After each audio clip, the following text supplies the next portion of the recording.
So today is the last in this series that starts the school year entitled Aspire. And let me use something from the luminary Catholic social activist Dorothy Day, who was active in the 20th century, to explain what this series hopefully has been all about. Dorothy Day said that one of the most potent, powerful words in the English language is the word for, F-O-R. And here are some examples of the power, the directive force of the word for. What is politics? What is politics for? Do you see how it now has purpose, a target when you ask, what is politics for? What is family? What is family for? Who is Jesus? Who is Jesus for? And now, of course, let me ask, what is KirkWood? Maybe more importantly, what is KirkWood for?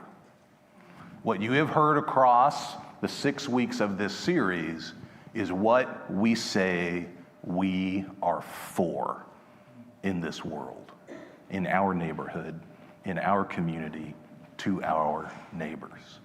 Here is the last of 6 core values that we say define our church. Core value number 6, outreach and mission. Go, proclaim, do.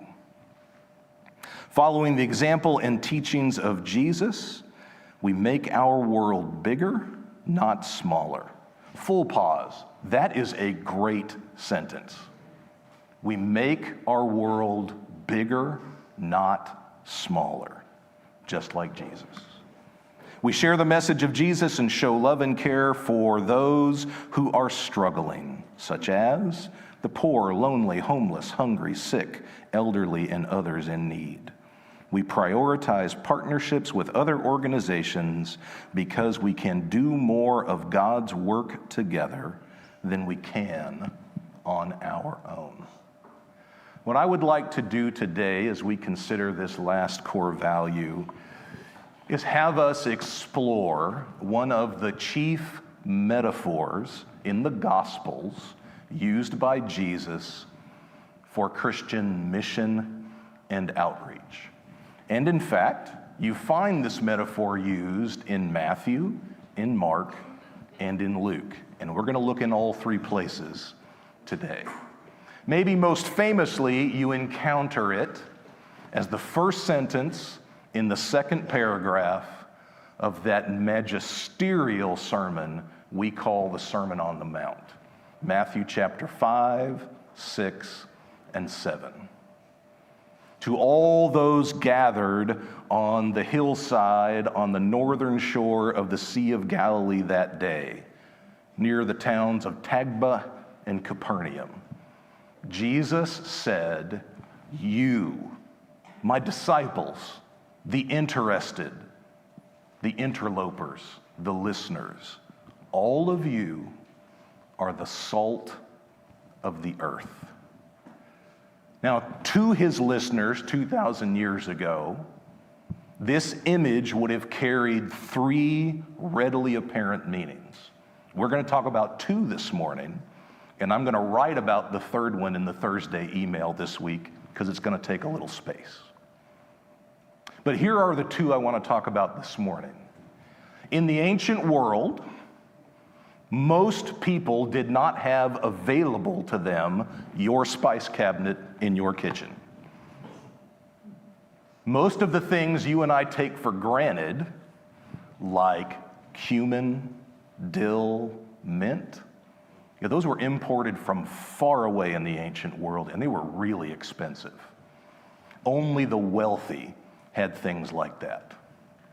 But salt was something that even the everyman had access to. And what salt did in the ancient world is what salt does for food today. You sprinkle salt on food and it just makes it taste better.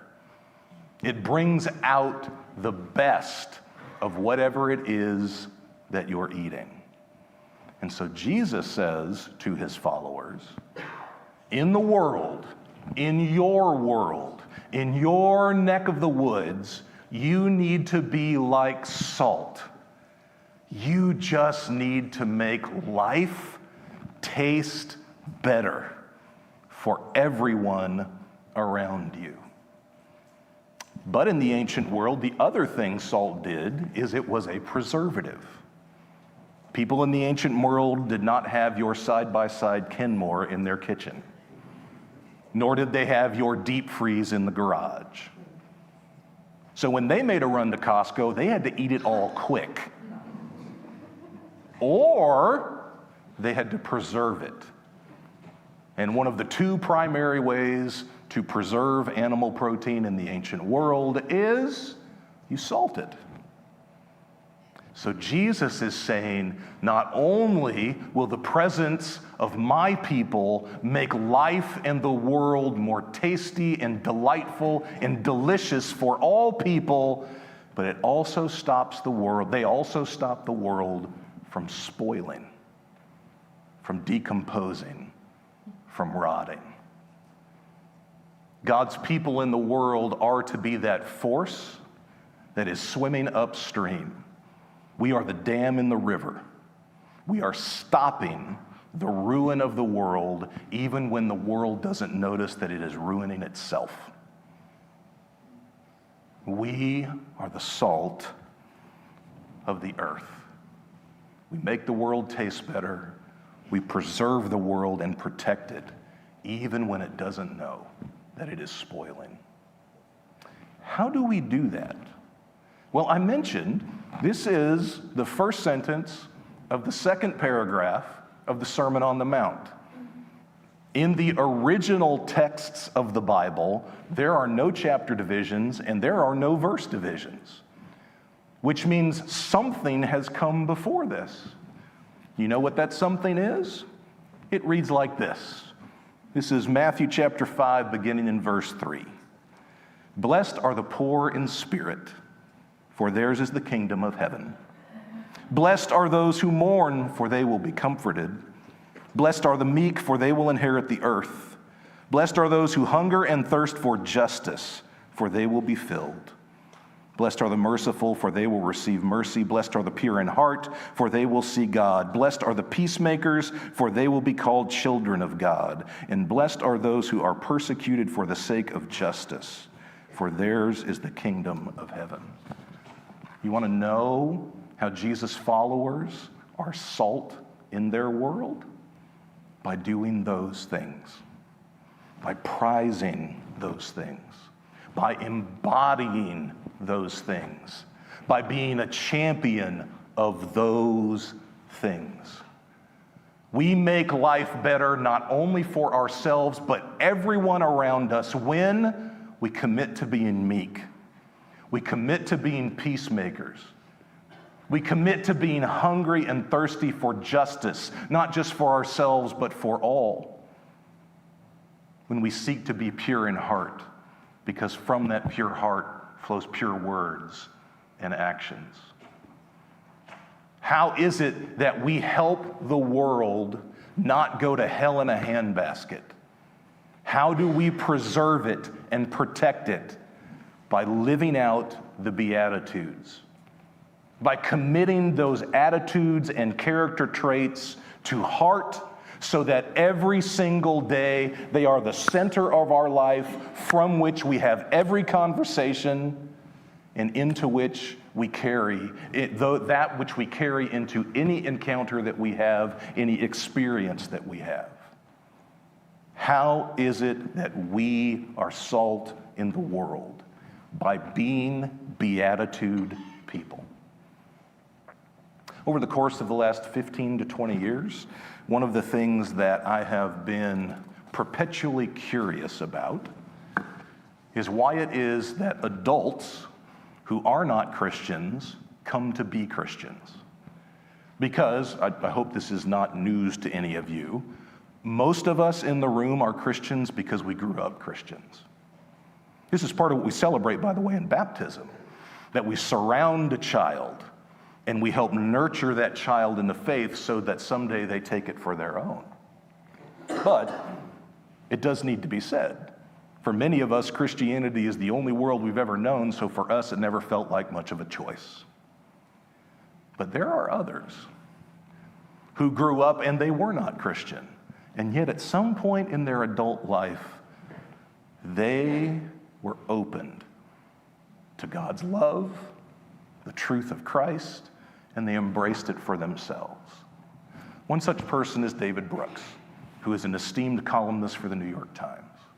You ever have a chance to listen to him describe his very slow conversion over the span of a decade and a half to Christianity? One of the episodes he will describe to you is that as he was writing his own book on character development, he read Matthew in the New Testament. And as he was reading through the Gospel of Matthew, he read the Beatitudes. And after he read the Beatitudes, he closed the Bible and he said, I quote, "There is nothing more morally sublime and beautiful than those words that Jesus taught.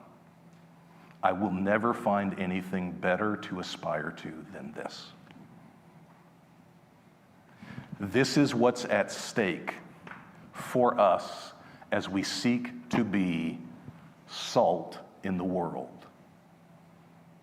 Can we show people in our words, in our example, in how we conduct our lives, with what we prize and what we deprioritize? Can we show people that the best possible way to be human and the best possible way to be human together is to take for ourselves the Beatitudes and with God's help live them as best as we can? So let's now go to Luke's version of this little statement about God's people being the salt of the earth. And what you see here in Luke chapter 14, you would find in both Mark and Matthew as well. Luke chapter 14, verses 34 and 35 reads, "Salt is good, but if salt has lost its taste, how can its saltiness be restored? It is useful neither for the soil nor for the manure pile." That's subtle. "They throw it away. If you have ears to hear, then hear." So here is a warning from Jesus. Yes, we are called to be the salt of the earth by living out the principles and traits in the Beatitudes. We are to make life better for ourselves and other people. We are to preserve the world that is ruining itself. Yes. But it is possible for God's own people to lose, in Jesus' words, their saltiness. And when we do, it is very hard to recover. You see that? And we become useless. We even become unfit for the manure pile. And I would say to you this morning, in October of 2025, it would be wise for the North American church to heed Jesus' warning. Don't believe me? Here are the words of Carey Nieuwhof, a retired Canadian pastor who now, among other things, is a great repository of all the research being done on church and Christianity in North America. He writes, "As the data over the years accumulates, the verdict is in. We know what unchurched people think of the church, and it's not great. When the people you're trying to reach struggle with you, obviously, it's harder to reach them. Essentially, the gap is this: the younger you are and the more unchurched you are, then the less favorably you see Christianity. The older you are and the more churched you have been, then maybe you see Christianity in a favorable light. To wit, only 21% of unchurched people in America right now have a positive view of Christianity. Half have a negative view of Christianity. And what do those who have a negative view of Christianity say about the Christians they know, the Christianity they hear about online or on television? Non-Christians think that Christians are judgmental, hypocritical, irrelevant, detached from the real issues facing their community, and that Christians are against more than they are for. Carrie Nieuwhof concludes in that article, when we are connecting with an unchurched person on a scale of 1 to 10, the best you're starting at is 3 or 0. But it's just as likely that you're starting at -5 or -8. Maybe we can all heed the words, the brazen words of the famous English pastor from the 1800s, C.H. Spurgeon, who said, "A church that does not exist to reclaim sinners, to fight evil, to confront error, to put down falsehood, a church that does not exist to take the side of the poor, to denounce injustice, and to hold up goodness, is a church that has no right to be. Not for yourself, O church, do you exist, any more than Christ existed for himself." End quote. You and I may live in a time when at least the public face of Christianity is losing its saltiness. And as such, it is going to be hard for those of us who want to be salt in the world to restore our witness. But we need to remember, if we are not willing to be salt as Jesus defined it, in the character traits of the Beatitudes, like meekness and being poor in spirit and being willing to be persecuted for justice, then maybe C.H. Spurgeon is right. Maybe we're a church that should not be. Maybe like Jesus, we need to remember that we don't exist for ourselves. We exist for something, for someone. Let's go to Mark. Because there's something in Mark's version of this imperative to be the salt of the earth that is different than any of the other two Gospels, Matthew and Luke. Mark adds that we need to have salt in ourselves, and we need to be at peace with one another. Well, who's the ourselves there? It's Jesus' followers. So it seems as if what Mark is saying is that you and I get to practice on each other. We need to imagine church, Sunday mornings, our classes, our small groups, our other get-togethers as a practice field. And what we're trying to do as the church is get better at being beatitude people. We are trying to get better at mourning that which should be mourned. We are trying to get better at being humble. We are trying to get better at being pure in heart and motive. This is what we're trying to get good at. And the place where we sharpen one another, the place that we practice, is here. And it's okay that all of us are not going to do that expertly all the time. We should assume, in fact, that none of us are particularly good at being salt in the way that Jesus understood the concept. But this can be a place of grace, where it's okay if you've never played football once before in your life, and the first time you put your helmet on, you put it on backward. It's all right. Because we are going to practice being beatitude people here so that we can go be beatitude people out there. make sure that we have this salt amongst ourselves, and we will be at peace with one another.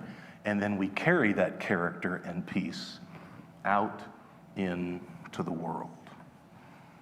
I'll finish with Carey Nieuwhof from the same article that I read from before. This is where he gets to, in the article, his recipe for how it is that North American Christians can restore their saltiness, their witness in a country in which 50% of people have a negative view of our faith. He writes, "The right response to all this data isn't getting mad at non-Christians who don't see the better side of our faith or the potential of church. Instead, repentance, humility, reconciliation, and a new reality moving forward are good places to start. When overcoming perception gaps as large as the data reveals, one of the most important things Christians can do is be the opposite of what non-Christian people would expect you to be. Fortunately for Christians, the opposite of what most people expect is pretty much what Jesus embodied. So be compassionate, kind, gracious, curious, embracing, genuine, loving, time and again. The mystery of why people are walking away from the church is less of a mystery all the time. If Christians become more like the authentic church, more people will want to be a part of it. The less we do, the more they won't." Because this is the last Sunday of our series, I've set aside some time in the service for us to pray about our aspirations as a church. All of them. All the ones up here on the mountain that we are climbing together, all of the ones listed up on the screen. So we're going to sing again, but as we do, I want you to be thinking about what short sentence or multi-sentence prayer would you like to offer for us as we seek to lean into these aspirations, as we seek not just to be KirkWood, but to be KirkWood for something.